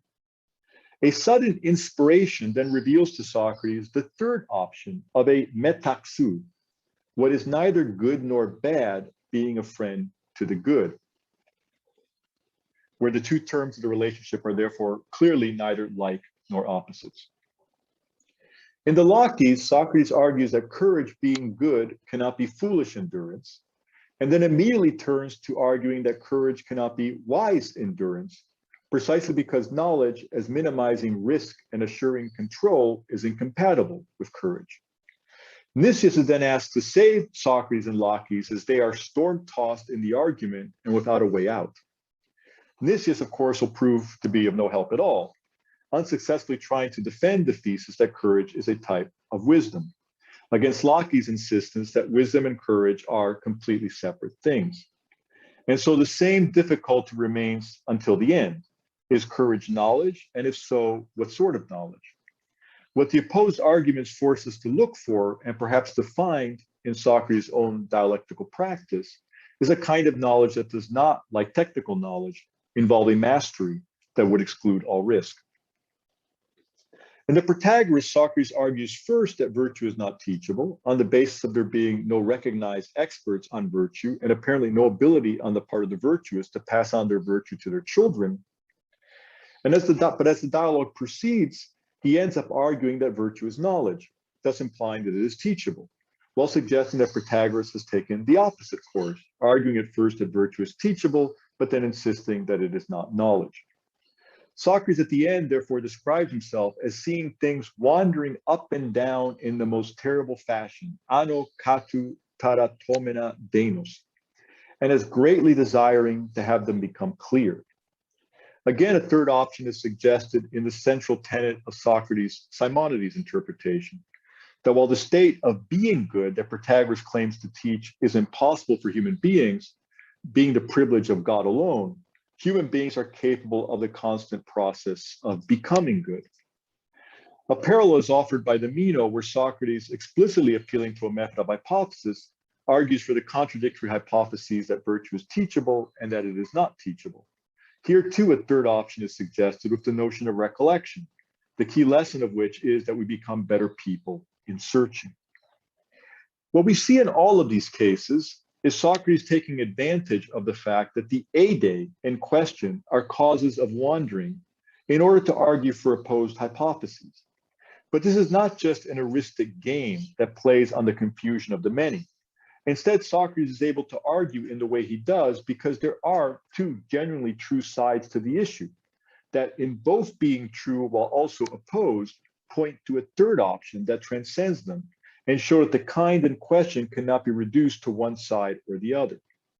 Just as we learned from the third in the dialectical exercise of the Parmenides that the one can be both one and many, and neither one nor many, can be both like and unlike, and neither like nor unlike, so we learn that friends are both like and unlike, and neither like nor unlike, that virtue is both teachable and unteachable, and neither teachable nor unteachable, that courage is both knowledge and ignorance, and neither knowledge nor ignorance. We cannot imagine the young Socrates before his dialectical training in the Parmenides arguing in the way that we see the older Socrates argue.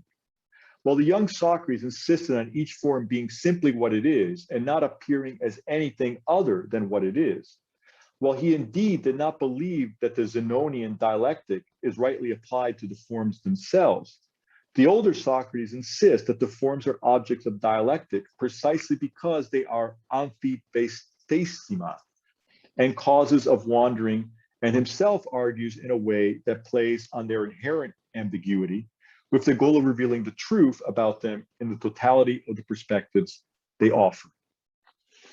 In short, what is learned by the young dogmatic Socrates was conviction that on the level of the forms there can be no ambiguity or complexity, is how to wander in such a way as best to reveal the truth about the kinds in question, even if this exposes them to the pathos of wonder. We do, of course, find Socrates in other dialogue describing a method, or rather methods of dialectic, and so we cannot avoid asking how these described methods relate to that illustrated in the second half of the Parmenides. As for what has been called the method of hypothesis, as found very differently articulated in the Meno and the Phaedo, we have seen certain affinities between the dialectical method of Parmenides and the former, that of the Meno, and significant differences with that of the Phaedo. If the young Socrates learned how to formulate and investigate hypotheses from the exercise of Parmenides, the older Socrates clearly applies this lesson differently in different contexts. So dialectic is not always exactly the same. What are the dialectics so much discussed and recommended, if not practiced by Socrates in the central books of the Republic? Here I can make only two quick observations. First, despite all the importance Socrates gives to dialectic in the Republic, he notoriously never tells us there what exactly it involves. When Glaucon asks Socrates to explain what is the sort of power dialectic has, what forms it is divided into, and what paths does it follow at 532D and E, Socrates declines with the following excuse. You won't be able to follow me any longer, Glaucon, even though there is no lack of eagerness on my part to lead you, for you would no longer be seeing an image of what we're describing, but the truth itself. The contrast with Parmenides' response when the young Socrates similarly asks for an explanation of the method he is recommending is striking. Parmenides agrees, even if reluctantly given the effort involved, to demonstrate the method for him. Secondly, what Socrates does proceed to say is that dialectic, unlike the different branches of mathematics, does not leave the hypotheses untouched, akinetos, unmoved, but destroys them, tas hypothesis anairusa, in proceeding to a first principle in order to be secured. Whatever method is actually envisioned here, and that is again neither clear nor explained, it might appear the opposite of the dialectic the young Socrates learns from Parmenides. After all, Parmenides' method, as argued above, never claims or pretends to refute any of the hypotheses. On the contrary, it leaves them all standing. Furthermore, there is no talk in the former, in the Parmenides, of ascending to a higher principle. Yet we've also seen that the effect of drawing opposite conclusions from the hypothesis is to force us to look beyond this opposition and beyond the hypotheses that generate them. In addition, the anomalous deduction that Parmenides labels the third explicitly thematizes a principle that, in switching back and forth between opposite characteristics in the timeless instant, transcends the opposition. So one could say that Parmenides, in, for example, drawing opposite conclusions from the hypothesis if the one is, destroys the hypothesis, not in the sense of refuting it or showing it to be false, but in the sense of forcing us to look beyond it for a principle transcending it and capable of reconciling the opposite conclusions it generates. What Parmenides presents under the heading of the third. I neither can nor wish to argue here that the dialectic Socrates declines to explain in the Republic is the same as that which Parmenides demonstrated for him when he was young. As is well known, Plato's preferred method of dialectic appears in many different guises in the dialogues and is a foolhardy endeavor to attempt to reduce them all to one self-same method. My suggestion is simply that there is more of an affinity here than might at first appear. A common requirement in both cases, given what we have seen to be the emphasis in the Parmenides on comprehensiveness as a requirement for seeing the truth, is indeed that the dialectician be, as the Republic says, synoptikos, that is, have a vision of the whole. The crucial point is that we should in any case not expect the lessons Socrates learns from the exercise in the Parmenides to take the form of a method to be rigorously and faithfully applied. Socrates' immediate response to Parmenides' description of the method he will go on to illustrate is that, quote, it is impossible to put into practice. This is at 136c. Nothing in Parmenides' illustration gives us reason to question this assessment. Parmenides himself, in addressing the hypotheses, the one is and the one is not, must take shortcuts as the deductions proceed, each deduction becoming shorter to a kind of etc. that avoids addressing the specific characteristics individually. But what in particular prompts Socrates' reaction is first Parmenides' suggestion that the same method is to be applied to every topic. So that, for example, after Parmenides' own deductions, we would need to repeat the whole process with the hypothesis if likeness is, then with the hypothesis if unlikeness is, then with the hypothesis if motion is, then with the hypothesis if rest is, and so on and so on, even turning eventually to the hypothesis if being is. If that were not enough, Parmenides also prescribes examining the consequences not only for things other than what is hypothesized taken as an indefinite whole, but as we saw, for each in relation to each one of the others, whichever you select, in relation to several of them or to all of them in the same way. But here we have just another lesson learned by the young Socrates. Since as an older man, he tends to describe dialectic, however conceived, as something beyond what human beings can normally put into practice. The method recommended in the Phaedo can be pursued only, quote, as much as is possible for a human being, 107b. As for the dialectic that Socrates practices in the Republic, and judges to be beyond the understanding of Glaucon, even in an ideal city that has never existed and likely never will, the philosopher rulers would be able fully to exercise it only at the age of 50 after decades of both practical and theoretical training. When in the Phaedo, Socrates identifies the art of speaking with the ability to enumerate the sorts of characters to be found in any audience, to divide everything according to its kind, and to grasp each single thing firmly by means of one form, he again qualifies to the extent any human being can possess such an art at 273e. And Phaedrus responds with as much justification as the young Socrates in the Parmenides, if anyone should be capable of this, 274a. The reference here is to yet another dialectical method, that of collection and division, and Socrates' description of himself in the same dialogue as a lover of collections and divisions, a description that itself clearly presupposes the training he received in the Parmenides. Socrates' love of the method is due to its promise of presenting systematically the ambiguity of the Aedae and the complex web of relations in which they alone have meaning. We therefore cannot imagine the young Socrates who holds that each eidos is solely what it is itself by itself in the Parmenides as being a lover of collections and divisions. But the description of himself as a lover of the method also suggests that it is something he only aspires to, a suggestion confirmed by his claim that he would follow in the tracks of someone, quote, capable of discerning a single thing that's also by nature capable of encompassing many, as if he were a god. In the Philebus, the method of collection and division is likewise introduced by Socrates as, quote, not very hard to describe, but extremely difficult to use, and as a gift of the gods to men. So in conclusion, we can say that the lesson Socrates learned from Parmenides was to recognize and deal dialectically with the condition of the forms appearing in opposite ways in our wandering speech, and to project the unattainable ideal, nevertheless to be approximated as much as humanly possible, of an art of dialectic that would put an end to this wandering. Without the Parmenides, we might think that the older Socrates' habit of generating aporiae through opposing logos to logos, that his dizzying reversals, that his play with the ambiguity of words, that his refusal to develop a clear and coherent theory, both of dialectic and of the forms, are simply signs of helplessness and confusion.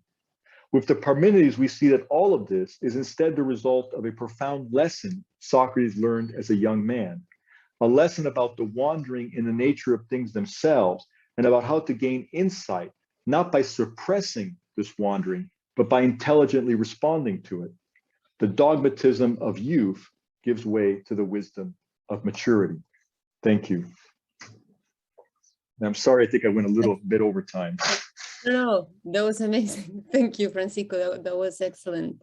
Quite a refreshing and novel view on Plato's dialectic.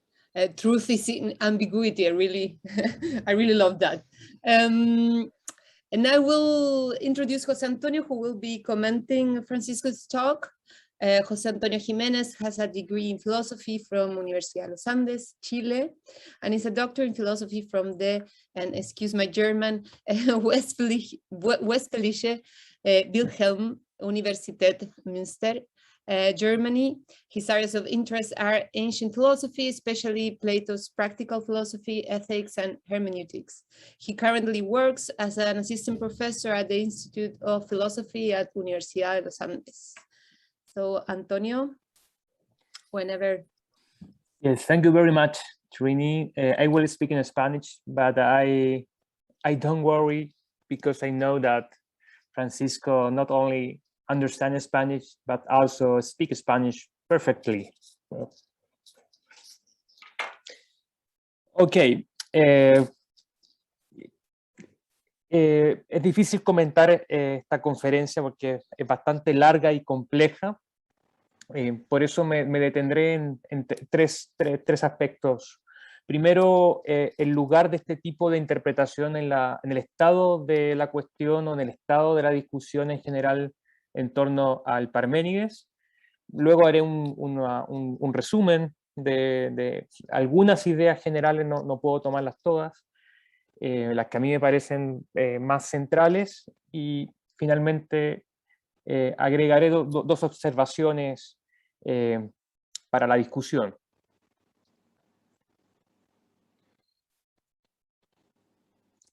No es extraño que de una primera lectura del Parménides de Platón se salga con la sensación de no haber entendido nada. Esta experiencia lamentablemente puede repetirse en una segunda o tercera lectura. A diferencia de otros diálogos platónicos que, a pesar de su complejidad, permiten una comprensión parcial que atiende a uno u otro aspecto del diálogo, el Parménides no parece dar lugar a tal alternativa. O se encuentra una clave de lectura que ilumine la totalidad de la obra, o simplemente no se entiende nada.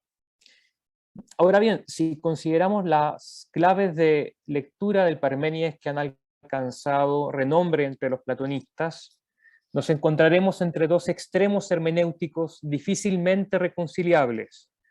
Por una parte, es célebre la recepción neoplatónica de este diálogo como la evidencia más clara dentro de la obra platónica de la presencia de un sistema filosófico construido a partir del principio del uno bien. Y por otra parte, el Parménides ha tendido a leerse preferentemente entre los scholars contemporáneos como una gimnasia sin pretensiones ontológicas, aporética en sus resultados, y como máximo útil para reconocer la necesidad de replantear la teoría de las ideas bajo una nueva perspectiva en obras posteriores. La conferencia de Francisco González, a la que acabamos de asistir, tiene dos ventajas significativas con respecto al dilema que encontramos en la tradición exegética del Parménides. En primer lugar, su interpretación toma una posición que no cabe llamar ni sistemática ni aporética, al presentar una clave de lectura que, si bien no reconoce en cada deducción un resultado positivo, logra mostrar de modo convincente que en el paso de una a otra deducción se da con una verdad que trasciende sin duda la habilidad adquirida por la gimnasia dialéctica. Aprender dialéctica para el joven Sócrates no consiste así meramente en la adquisición de la completitud que entrega el vagar de una hipótesis a otra, sino también en la captación de la verdad en el instante que se experimenta en el paso o en el entre de las hipótesis, deducciones recorridas.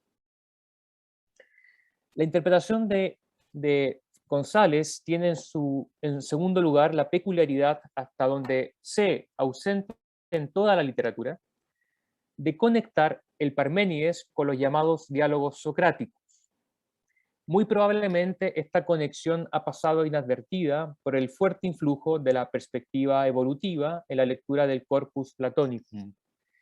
Siguiendo esta perspectiva, no parece tener sentido buscar en el diálogo inaugural de la etapa tardía, la escritura de Platón, que parece ser el Parménides, una clave interpretativa para los diálogos aporéticos de la etapa temprana. Leer el Parménides en conexión con los diálogos socráticos parece ser, por tanto, atendiendo a la lectura dominante, una paradoja. González no solo da con un criterio sumamente productivo para iluminar el proceder de los diálogos socráticos desde la dialéctica del Parménides, criterio oculto sin duda desde una lectura evolutiva, sino que saca a relucir los aspectos dialógicos del mismo Parménides que suelen pasar inadvertidos en las interpretaciones logicistas atentas solo al desarrollo argumental. La atención de González a los aspectos literarios de los diálogos platónicos, considerando, como sugiere Wieland, no solo lo que se dice en el diálogo, sino también lo que se muestra en él, muestra la ventaja de leer a Platón con un robusto lente hermenéutico que no reduzca los diálogos a su aspecto puramente argumental y que esté atento a las pistas que el genio filosófico y literario de Platón nos presenta en los detalles que parecen más insignificantes. La exégesis que hace el autor del Parménides se funda en un dato fundamental que nos entrega el mismo Platón. Sócrates es joven e inexperto, a diferencia de cómo se presentan en los demás diálogos. De ahí el autor deriva la primera pregunta de su artículo. ¿Qué aprende Sócrates de la lección que supuestamente le da Parménides en la segunda parte del diálogo? Una vez que asumimos este punto de partida, no es posible aceptar sin más que el ejercicio desplegado por Parménides en la segunda parte sea una mera gimnasia. Este enfoque se ve, por su parte, confirmado por la autocomprensión que presenta Parménides de su método como un camino hacia la verdad. González enlaza así la pregunta por el aprendizaje de Sócrates con la pregunta central de la exégesis del Parménides. ¿En qué medida el proceder dialéctico de la segunda parte del diálogo conduce a la verdad? Para responder a esta pregunta, el autor atiende a la supuesta tercera deducción de Parménides, la única, como bien apunta, que es numerada, to triton. Como es bien sabido, en la segunda parte del diálogo nos encontramos con 8 deducciones que cuestionan si el uno es o no es, y esto considerando las consecuencias para el uno mismo como para las demás cosas. La conocida como falsa tercera deducción se suele entender como una anomalía en el esquema total, que parece funcionar como un apéndice explicativo de las primeras 2 deducciones. El autor reconoce en esta anomalía una clave interpretativa para entender la completa serie de deducciones. Lo tercero tiene un lugar especial en el pensamiento platónico como vía intermedia, o más bien como vía que se encuentra en el mismo entre de 2 alternativas. Las 2 primeras deducciones del Parménides, partiendo de la misma hipótesis, si el uno es, deducen consecuencias antitéticas. La primera, que no existiría ni lo uno ni lo múltiple, La segunda, que existiría tanto lo uno como lo múltiple. Lo tercero, así, sería aquello que se encuentra entre las dos primeras deducciones y que podría iterarse respecto a los siguientes pares de deducciones. Este entre no consistiría, hegelianamente, en una síntesis de las tesis antitéticas, sino en el instante o el paso entre las hipótesis, que a su vez trasciende. Esta tesis necesita de ejemplificación, y esto es lo que hace el autor proponiendo leer distintos diálogos desde esta perspectiva. Esta posibilidad está dada precisamente porque el proceder dialéctico de Parménides no se limita al uno, sino que se plantea como una guía para el análisis de todas las formas. Este detalle, muchas veces pasado por alto en la literatura, abre la posibilidad de extender el método de Parménides a toda investigación y, por cierto, a los diálogos socráticos. Lo que encuentra el autor en esta aplicación es sumamente iluminador y es, por cierto, la confirmación más patente del valor de su hipótesis hermenéutica. En el Fileo, Fedro, Laques, Lisis, Protágoras y Menón encontramos que la verdad se encuentra en el entre o medio de determinadas tesis contrapuestas, ya sea de modo manifiesto en el Fileo por la directa postulación de un tercero, ya sea de modo implícito en el Fedro por la aceptación de los dos cuernos de la división del eros como igualmente verdaderos, o ya sea finalmente por vía poética en el resto de los diálogos, mostrando la infactibilidad de alternativas excluyentes. El autor muestra así de modo convincente que Sócrates ha aprendido correctamente de Parménides la lección de vagar entre las distintas hipótesis, avisorando aquello que trasciende a estas y que se obtiene en el mismo vagar propio del examen compartido. Quisiera señalar brevemente dos observaciones a este fértil criterio de lectura, no solo para el diálogo Parménides, sino para toda la obra platónica, que antes que objetarlo buscan prevenir posibles malentendidos. En primer lugar, y atendiendo precisamente a la necesidad de adecuarse a los distintos contextos dialógicos, no parece tan evidente que en cada uno de los casos citados, el tercero pueda comprenderse igualmente como el instante trascendente. O al menos habría que precisar que el paso de una hipótesis a su contraria puede resolverse de distintas maneras. En el caso del Filebo, por ejemplo, nos encontramos con una auténtica síntesis o mezcla, en donde los dos candidatos para la vida feliz, placer y entendimiento, se transforman en componentes que cumplen distintas funciones en una única vida mixta. En el Lisis, por otra parte, lo tercero entre el ser bueno y el ser malo consiste para el sujeto de la filía en lo intermedio, a saber, en no ser ni bueno ni malo. Lo tercero en este caso trasciende las alternativas, no identificándose con ninguna de ellas. En fin, hay otros terceros no considerados aquí, como lo timoides en la República, que toman propiedades de uno y otro de los extremos sin identificarse con ninguno de ellos de modo absoluto. Un segundo aspecto de la tesis del autor que me parece fundamental y que al mismo tiempo creo que podría ganar más clarificación es el énfasis puesto en que la verdad se encuentra en la ambigüedad. Esta afirmación puede entenderse como la conciencia metódica que debe tener el filósofo respecto a la ambigüedad propia del lenguaje y a la necesidad de buscar asintóticamente claridad por medio del análisis conceptual. El método de la división daría cuenta precisamente de esta voluntad de claridad y exhaustividad que busca superar la ambigüedad de los conceptos, distinguiendo en estos entre género y especies. González, sin embargo, parece ir más allá de este reconocimiento, afirmando a partir de Filebo 15d que el movimiento y por tanto la ambigüedad no solo es un padecer, un patos de nuestro lenguaje, sino que es propio de la naturaleza de las formas. Así debemos, como remata el autor, no tanto suprimir este vagar, sino responder a él. Cabe preguntarse, sin embargo, cómo sería posible acercarse a la verdad si la ambigüedad es inherente a las formas. Finalmente, puede ser interesante conectar la tesis del autor con el ideal humano que nos presenta Sócrates. encontrarse en búsqueda de la sabiduría y no en posesión de ella es lo característico del filósofo y de lo que Sócrates llama en la apología la antropinesofía. El hombre mismo se encuentra en este intermedio o entremedio. No es extraño, por tanto, que en su investigación de la verdad le corresponda también evitar los extremos del dogmatismo y del escepticismo, vagando de una hipótesis a otra y divisando en este paso atisbos de verdad. Eso sería. Excellent.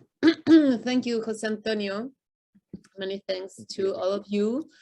We now have a little time to replies. Maybe Marina, you can start replying to Javier's comment. I'm sure, Javier, you had a question, so maybe Marina, you want to address that? Yeah, Javier, thank you so much for your comments. I'm going to get to your question and kind of wind around to, I think it's really saw two questions. One about how it relates to the elenchus, as you understand what elenchus is in other dialogues. And then also how does Theaetetus grow into these virtues? Why you need to do this if it already has the germ of them?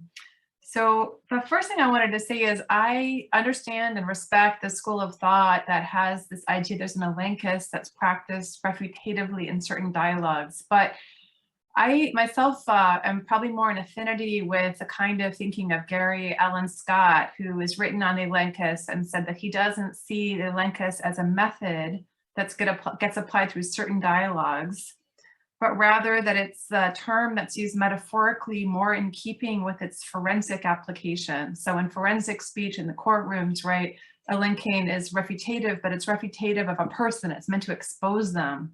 So they're not really telling the truth, for example, or they are disingenuous if it's the prosecution, for example, doing so. So, you know, for me, the operative difference would not be early dialogues where Socrates is using an elenchic method, and then later dialogues where he's using a productive method. I think there's always an element of both the productive and the refutative in any kind of Socratic interaction with his interlocutor. And of course, there are moments where it's more refutative or more productive, right? But I think that's more interlocutor dependent than it is period dependent. So for me, the differentiation would be between dialogues where this Socratic practice has different kinds of results. So, you know, with Charmides, when Socrates says to him, tell me, go deep into yourself, he, in a kind of midwife-like way, encourages him to return to himself and come up with another definition of what sophrosune is. Charmides gives up, you know, he says, oh, it's being modest and quiet, it's a social answer. You know, he starts to think a little bit more complexly about it, but ultimately he says, you know, it's about a kind of deference to authority, and he turns it over to Critias, and Critias takes over. And we know that Charmides, you know, ends up being part of the 30 tyrants and so on. So there's something very unsuccessful in the maieutic practice or elenchic practice, whatever kind of name you want to give to what Socrates is doing there.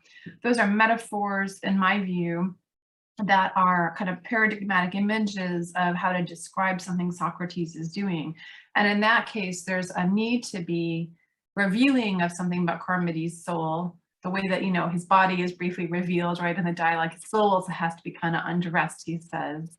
But there's also something productive, right? Because for us as readers, we also can see what is problematic about thinking about sophrosune in such limited ways. Like I always think that when we're refuting a Socratic idea, we're also learning why it's wrong, right?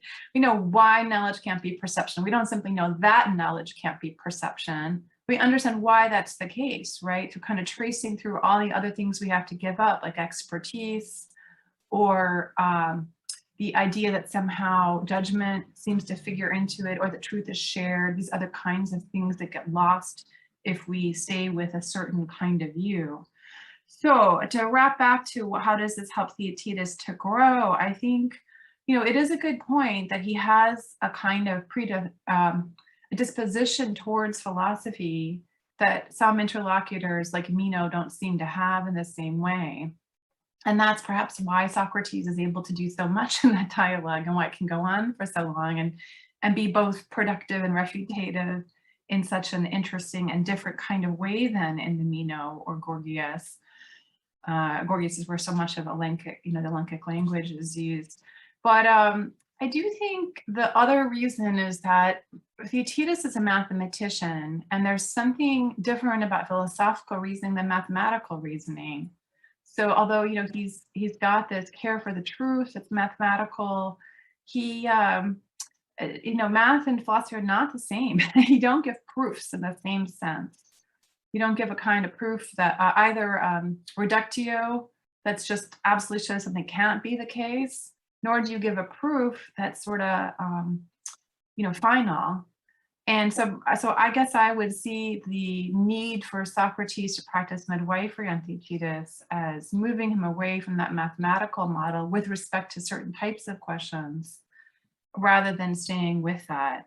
But I thank you for raising that question. I think that is really important for me to account for and to think about in all of this. I'll stop there for the moment, you know, because I think there's some things in common between Francesco's and my papers, that there's a lot of interest, a shared interest in how to think about language and how to think about being, and how not to think about language and how not to think about methodos. Javier, you thank you, Marina. Thank you, Marina, for that reply. I think that's very clear. Yeah. And thank you so much for your comments. It's really helpful. Yeah. Francisco, do you want to reply to Jose Antonio's comment? Do you have something to add? Yeah, I can be brief. First, thank you for saying so clearly in 10 minutes what it took me more than 40 minutes to say. That this is the most beautiful, clear presentation, summation of what I was trying to do in the paper that I could have asked for. So thank you first for that. And then also thank you for these observations that I think are crucially important. I can just address them briefly. On your first point about el tercero, the third, you're absolutely right. Just as I made a point towards the end of the paper of saying that how dialectic is applied in different contexts is flexible, I should have said the same thing about the third, that yes, I think you're right, that the kind of third that we have in different dialogues is not exactly the same kind of third. And there too, we have to take account of context and flexibility in relation to different contexts. So I would just agree with that point and think that's something I should develop further or make more explicit in the paper. The second point about ambiguity, the different ways of understanding the ambiguity of truth, whether the ambiguity is just in the speech or is in the forms themselves, that too is a very important question. And that's actually a part of my paper that I cut out because of length. So I have a whole section addressing that. But what I will say here is that, yes, you're right, that I'm suggesting that it's not just an ambiguity confined to speech, in which case the goal of dialectic would be to overcome the ambiguity and achieve a clear, unambiguous vision of the truth. I do suggest that the ambiguity is in the forms themselves, at least in the forms as they necessarily appear to us. I mean, I don't know what I could say about the forms in themselves, but the forms, at least as they manifest themselves temporally to us, have this ambiguity. And so then your question is, well, in that sense, how can we get closer to the truth? How can we make progress? And I guess what I was suggesting is that in this kind of situation, the way to make progress towards the truth is in comprehensiveness of the perspectives acknowledged and recognized. This clearly ties into my own defense of what I call perspectivism in Plato, that I believe that what Plato seeks to do in the different dialogues is give us as many different perspectives on the truth as possible. And getting closer to the truth is simply multiplying those perspectives. as opposed to overcoming those perspectives in some kind of univocal vision of the form or the truth. So that's how I would respond to that point. And I think you had a third point about Socrates as an ideal, but I'm not sure I fully understood what you were, if you were asking something there or the point that you were making. No. The last point was I wanted to make a connection between your thesis and and what we can call Socratic anthropology. The idea that we as human beings, as philosophers, are in the middle between, wisdom or knowledge and ignorance. And this way is, I want to make a connection, but it wasn't a real question. Okay. Yeah, and I think it's there where you could say that my paper connects with Marina's paper, right? So it's precisely on what you're describing there. But yeah, that's all I have to directly say in response. So muchas gracias. It was really the best commentary I could possibly have wished for. Thank you very much. I really appreciate your paper. Yes.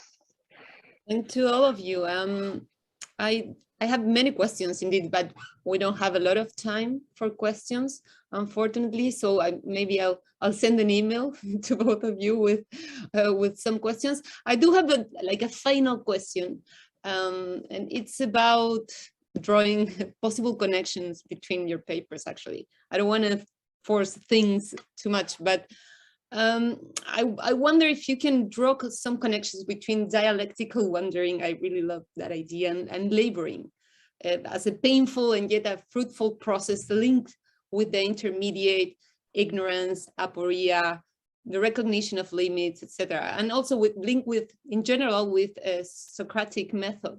So do you think you can add something to that? Is there something to say about that possible connection between laboring and wondering dialectic?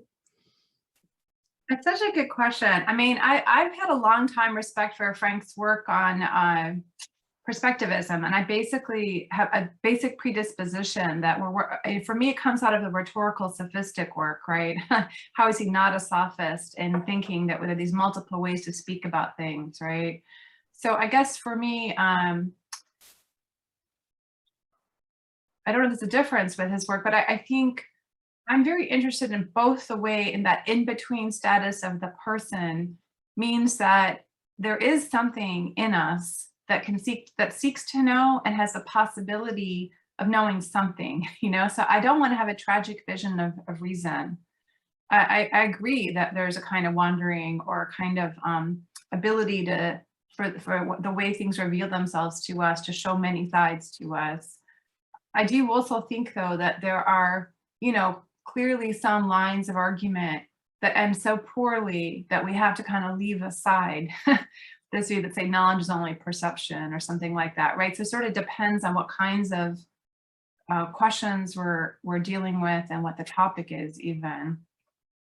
So yeah, I guess there's a way in which maybe wonder links both of those things, the sense that when I'm laboring, I have not only a sense of my own work, my own incompleteness, but I do have a sense that there's something there, right, in being that I don't quite access, but that does have a pull on me and does help me to eliminate certain things from being possible.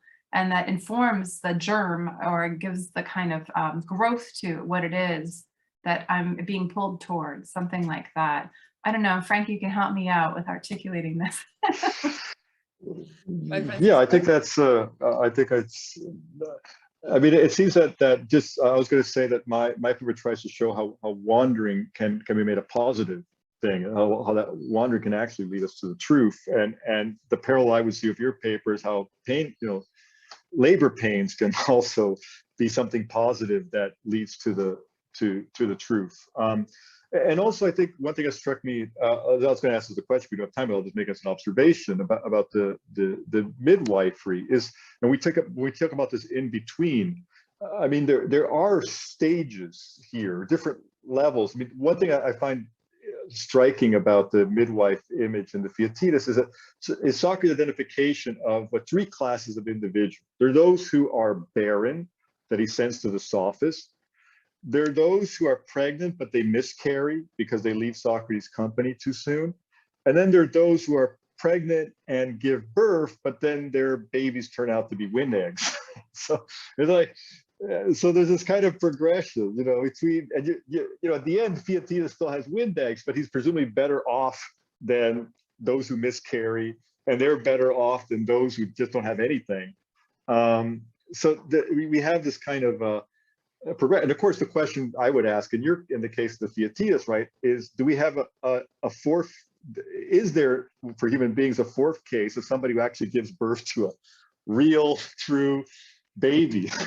We don't find it in Plato's dialogues, right? At least Socrates' midwifery never seems to produce that result. So, Diotima mentions them. Okay. But yeah, even if there isn't that fourth class, we still have progress, you know, through the first three, right? There is a progress in going from being barren to miscarrying to giving birth to phantom babies. I mean, there's still something that's gained in that process. Yeah, and I would just add briefly that the stuff you said about anti-logicae, you know, the anti-logic of the sophists and so on, right? When it's a different kind of response that's happening in what you're describing in your paper than the sophists, right? Because the sophists are saying something like, well, we can say being in so many ways that at some point we don't need to say it anymore. We can say it as many ways as we want. So someone like Gorgias, who starts to describe language as a drug that's used to persuade, and that this gives us a kind of freedom from being, because we recognize it can be said a million different ways, more than two, you know, as many ways as we want to say it in a way. And this very different response that Socrates has of staying so fully engaged with the truth and so fully engaged with being and his interlocutors, because it's not a letting go of being, but a continual engagement with it. And I think that's so essential in both of our papers, that that struggle, you know. Yeah, and I think my view certainly makes, and I've always believed this generally, is I'm teaching the sophists now, and this is how I teach the sophists too, that I think Plato recognizes that the line between philosopher and sophist is a very, it's a fine line, but I don't mean fine line in the sense that there's little difference between the two. There's a huge difference between the two, but it's not a difference that is clear or that one can just sort of establish clearly once and for all. And I think that, yeah, the method I described as antilogicae, of course, can be used by sophists to undermine the truth, and it can also be used to get at the truth. And it's very hard to distinguish, right, where you have the one use or the other. Just as I would say in your case, I mean, what's the difference between someone who's barren completely and somebody who gives birth to phantom babies? I mean, on the outside, it doesn't seem to be any difference, right? And yet, presumably, there is a difference. So, you know, between the people Socrates sends to the sophists because they're just barren, they have nothing, and Theaetetus, who is pregnant, but what he's pregnant with are phantom eggs, right? Wind eggs. So what's the difference? I mean, there seems to be a difference, obviously, between the two, but clearly there is an important difference for Socrates and Plato. So it's but it's a hard one to see, except to actually put the difference in performance in a way. I mean, to show the difference through the dialogues. Yeah. Well, thank you. That was a very rich exchange between you two. We are now arriving to the end. Thanks to Marina, Francisco, for your disposition and generosity. Really, we learned a lot, even if the conference was promoting ignorance, as a colleague pointed out to me. Thanks also to Javier and José Antonio for offering a critical reading and helping to create a dialogue. And I really hope that sooner than later we can make an in-person conference here in Chile. You are already invited. And thanks also to, of course, to our audience and to the organizers of this event at Universidad Alberto Hurtado. So thank you and goodbye. Thank you. Thank you.